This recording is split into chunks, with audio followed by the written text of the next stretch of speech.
और पिछली बार मैं इसलिए आया था क्योंकि मेरे को पिछली बार भी बुलाया था, बाकी और कोई कारण नहीं था मेरे आने का। और अब की बार इसलिए आया क्योंकि अब की बार भी मेरे को बुलाया है, इसलिए मैं आ गया हूँ। और अगले साल भी मेरे को ऐसा लग रहा है कि मेरे को बुला सकते हैं।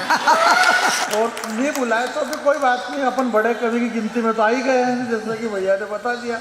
ये कविता की धरती साहब, ये प्रदीप चौबे जी की धरती है, ये ग्वालियर महर्षि गालिव की धरती है, ये तानसेन जी की धरती है, ये प्रदीप जी की धरती है, ये कवि कीर्ति काले जी की ज़मीन है, ये साजन ग्वालियरी जी की धरती है सबकी। और हाँ, और बहुत सारे लोगों की धरती है, ऐसा पीछे से मेरे को याद दिला रहे हैं, पर मेरा इनसे कोई ज़्यादा लेना देना नहीं है। मैं ये कह रही हूँ कि ये धरती डॉक्टर रामकिशोर उपाध्याय की है, क्योंकि इनसे ही लेना देना है आज की रात। भाई जिससे लेना पूरा काम ही नहीं पड़ा यार। ये धरती है, एसडीओ साहब बैठे हुए हैं, कौन सा अतुल जी, अतुल सिंह जी, हाँ, अतुल सिंह जी की धरती है यार। भैया यार अभी लिफाफा उनके पास में है यार, त्रिपाठी जी के पास। थोड़ा सा तो कुछ ऊपर नीचे हो जाएगा तो कोई दूसरे थोड़ी बचाने के लिए आ रहे हैं। ये यही वाले से है, इसलिए मैं इतनी लंबी चौड़ी बातें मेरे नहीं करता हूँ यार। भैया सामान्य सी बातें, मैं बहुत सामान्य आदमी हूँ, छोटा सा कवि हूँ। इतना जबरदस्ती थोड़ा पहले पढ़ा देते, इतने बाद में बिठा के रखा। 4-6 दिन पहले यहाँ पर मुरैना के पास में एक कवि सम्मेलन हुआ, मैंने पहले नंबर पे पढ़ा, गौरव चौहान ने पढ़ा और हमारे दिनेश भैया वगैरह ने पढ़ा। तो डॉक्टर साहब विष्णु सक्सेना जी, और इनका नंबर ही नहीं आया था और बारिश शुरू हो गई, मौसम खराब चल रहा। तो वो सर बैठे हुए थे, उन्होंने कहा, बोले किन किन ने पढ़ लिया? बोले इन्होंने पढ़ लिया, जानी बैरागी वगैरह ने। बोले ऐसा करो, जिन्होंने पढ़ लिया उनका पेमेंट कर दो, बाकी का इनका रहने दो। तो इस चक्कर में वो बात याद रख के मेरा हमको बिठा रखा, वरना कोई ऐसी बात ही नहीं थी। अब तो यहाँ लगा हुआ था यार, ऐसा कुछ भी नहीं है। मैं ये कह रहा, हमारे हरिओम पंवार जी वाचिक परंपरा के सबसे बड़े कवि हैं। पंवार जी आज इस मंच पे नहीं, अगले साल शायद थे इस मंच पे। पंवार जी बहुत अच्छी बात कहते हैं कि हिंदी के कवि सम्मेलनों में गीत कवि सम्मेलनों के प्राण हैं, और इन गीतकार को बचाइए, गीत को बचाइए तो कवि सम्मेलन बचे रहेंगे। कवि सम्मेलनों के प्राण हैं गीत, ये बात पंवार जी ने कही। हालांकि वो नहीं कहते तो भी मेरे को मालूम था कि गीत कवि सम्मेलन के प्राण हैं, परंतु उन्होंने कह दिया तो मेरे को डॉक्टर साहब और ज़्यादा कॉन्फिडेंस हो गया। और उनके कहने से मैंने मेरे गाँव में 4 गीतकार कवियों को बुलाया और 4 कवित्रियों को बुलाया, और डॉक्टर साहब से भी कहा पर ये नहीं आए, दूसरे 8-10 गीतकारों को बुलाया। 2 घंटे में कवि सम्मेलन के प्राण निकले। फिर वो आयोजक आया, उसने कहा, बोले जो जा रहे हैं उनसे मेरा निवेदन है कि आप बैठिए, समोसे और चाय की भी व्यवस्था है। कवि सम्मेलन फिर समोसे पे टिका और अगले साल समोसे का नागरिक अभिनंदन हुआ। बात ये नहीं है मेरे भाई, बात ये है कि जो बात होना चाहिए, मैं आपके बीच में ये कहना चाहता हूँ कि भूल करके भी चली मत जाना।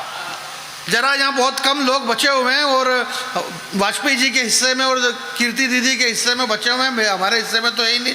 बाकी बहुत सारे लोग तो चले गए। अब वो जो चले गए उसमें हमारी तो कोई गलती है ही नहीं, मेरी तो भाई मेरा तो नंबर ही नहीं आया था। जो चले गए वो तो मेरा तब भी नंबर आया, अब वो चले गए उसमें अब मैं क्या कर सकता हूँ, मेरी कोई गलती नहीं कि वो चले गए।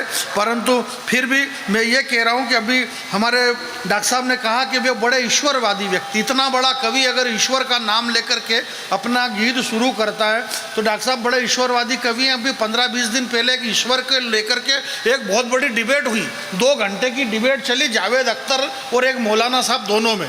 और जावेद अख्तर साहब ने कहा कि इस देश दुनिया में ईश्वर अल्लाह नाम की कोई चीज नहीं है, और वो मौलाना साहब कह रहे थे कि है, अल्लाह है, ईश्वर है।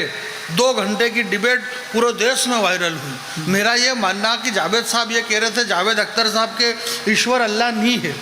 अब वो इसलिए कह रहे थे क्योंकि वो जावेद साहब है इसलिए कह रहे थे, उन्होंने वेद पढ़े ही नहीं, इसलिए जावेद साहब ने कह दिया कि ईश्वर नहीं है। अगर पढ़ा होता तो वो कहते ही नहीं कि है कि नहीं है। पर फिर भी मेरा ये मानना है कि जहाँ से डॉक्टर साहब ने अपनी बात शुरू करी, मैं वहाँ से अपनी बात शुरू करने की कोशिश करता हूँ कि इन पढ़े लिखे अनपढ़ों को, भाई साहब देखिए नई बात है, पहली बार सुनेंगे आप, और मंच भी अगर इसके पहले भी आपने सुन रखी है तो चेहरे के हाव भाव ऐसे बनाओ जैसे पहली बार सुन रहे हैं आप।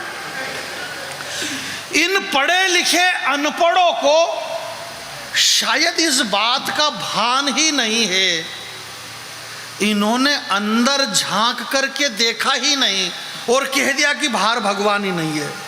वाह क्या बात। शांति पकड़ो अभी, और शांति पकड़ो। आप ऐसा नहीं है कि भगवान पे ही काम रहे, और आगे और भी होगा।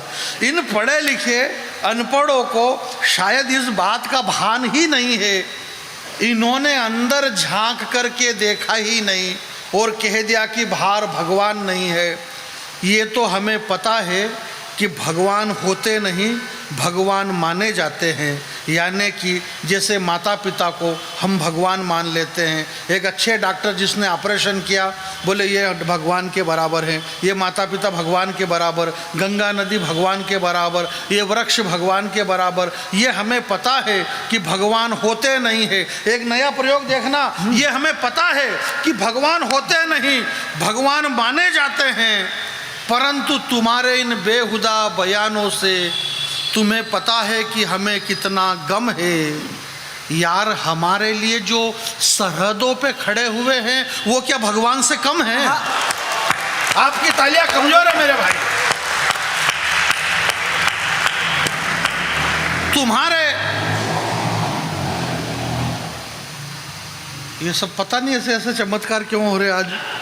मेरी कुंडली में ऐसे चमत्कार होना नहीं चाहिए, परंतु ये हो रहे, भगवान जाने कि ये साइलेंसर बज रहा है। ये भी भगवान की कृपा रही होगी कि जानी बेरा की या खड़ा का तो साइलेंसर बज रहा। जहाँ तानसेन की धरती है, तानसेन जब खड़े होते थे तो क्या क्या नहीं बजता था, अब यहाँ साइलेंसर बज रहे हैं यार। जमाना ऐसा ऐसा बदला कि क्या से क्या बदल गया यार। ये तुम्हारे बेहुदा बयानों से तुम्हें पता है कि हमको कितना गम है। जो हमारे लिए सरहदों पे खड़े हुए हैं क्या वो भगवान से कम है? यार कोई तो सुपर कंप्यूटर होगा ना जो हमारे लिए सरहदों पर खड़े हैं, वो क्या भगवान से कम है? रण क्षेत्र में उनके अंग अंग में उमंग कौन भरता है? रण क्षेत्र में उनके अंग अंग में उमंग कौन भरता है? कोई तो सुपर कंप्यूटर होगा ना यार, वरना मोर के पंख में रंग कौन भरता है? क्या बात। मैं ये कह रहा था आपके बीच में कि हमारी भारतीय संस्कृति में कहावत है, खाना खजाना और जनाना किसी को नहीं बताना। खाना अपन खड़े खड़े बफेट में खा रहे हैं, खजाना है ही नहीं जो बताए, और जनाना यानी भारतीय नारी रैंप पे चल रही। ऐश्वर्या राय, युक्ता मुखी, लारा दत्ता, प्रियंका चोपड़ा, क्या गजब का बनाया मालिक ने तुम्हारा थोबड़ा। तुम सब के सब विश्व सुंदरी का खिताब जीती, पर सही सही बताना तुम्हारे साथ क्या क्या बीती। ऐश्वर्या राय धीरे धीरे सब आ जाएगा मामला, शांति पकड़ो आप। जरा ताली वाली बजाइए, एक बार माहौल बनाइए आप।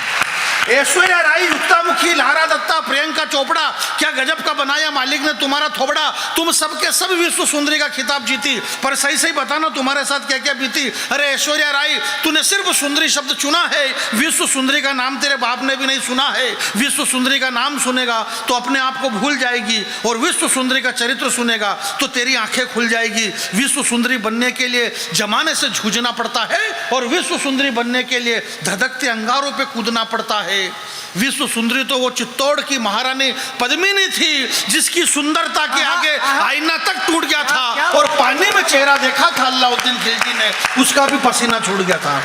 वाह वाह।